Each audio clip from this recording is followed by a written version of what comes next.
Good morning students, welcome to Aditya career institute. बेटा, last lecture में हमने एकाधिकार किसे कहते हैं, एकाधिकार बाजार क्या होता है, इसकी क्या क्या विशेषताएं होती है, उनके बारे में पढ़ा था। एकाधिकार बाजार में क्या होता है, किसी भी वस्तु का एक ही विक्रेता होता है, वही उस वस्तु का क्या होता है, उत्पादक होता है। मीन्स उसके बाजार में क्या होती है, मोनोपोली होती है। आज हम एकाधिकार बाजार में औसत आगम और सीमांत आगम वक्र की क्या स्थिति होती है, कैसा होता है औसत आगम और सीमांत आगम वक्र, उसके बारे में पढ़ेंगे। एकाधिकारी एकाधिकारी कौन होता है? एकाधिकार बाजार में जिसकी मोनोपोली होती है उसे एकाधिकारी कहते हैं।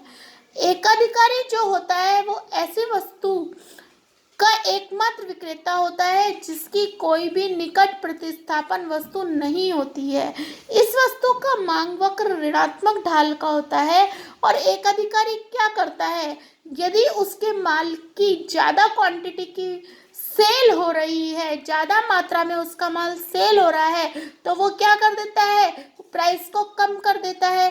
और अगर कम क्वांटिटी में माल सेल हो रहा है तो प्राइस को बढ़ा देता है। मीन्स वो कीमत को ऊपर नीचे करता रहता है।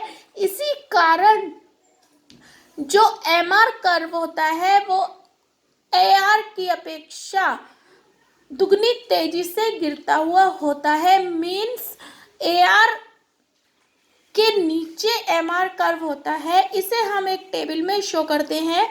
इस टेबल में हमने कीमत को, मात्रा को, कुल आगम को, औसत आगम को और सीमांत आगम को दिखाया है। हमने देखा जब कीमत हमारी ज़्यादा होती है तो उसकी जो मात्रा होती है वो कम सेल होती है, और अगर कीमत कम होती है तो उसकी जो डिमांड है वो क्या होती है, ज़्यादा होती है। यहाँ पर टोटल आगम दिखाया है। टोटल आगम हमें क्यों दिखाया है, जिससे हम एवरेज आगम और सीमांत आगम इनकी कैलकुलेशन कर सकें, इनकी गणना कर सकें।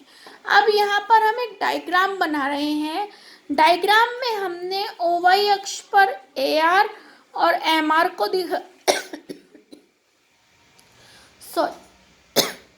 और ओ एक्स अक्ष पर हमने वस्तु की मात्रा को दिखाया है। हम देखते हैं कि जो एवरेज कर्व है वो भी तेजी गति से गिर रहा है और सीमांत कर्व भी तेज गति से गिर रहा है। लेकिन जब क्वांटिटी 5 होती है, जब इन दोनों के बीच की दूरी कैसी होती है, इक्वल होती है, तो यहाँ मांग की लोच भी कैसी होती है, बराबर होती है। इससे ऊपर मांग की लोच क्या होती है, अधिक होती है, और इससे नीचे मांग की लोच कम होती है। एमआर और एकार वक्र दोनों लंबवत अक्ष के एक ही बिंदु से प्रारंभ होते हैं।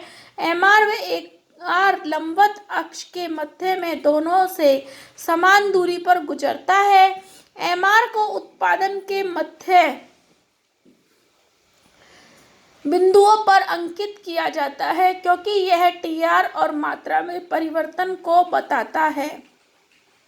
जब एआर वक्र की मांग की लोच क्या होती है, इकाई से अधिक होती है, तो जो हमारा एमआर होता है पॉजिटिव होता है, और इसके बाद में ये क्या हो जाता है, जीरो हो जाता है, और इसके बाद में ये क्या हो जाता है, ऋणात्मक हो जाता है।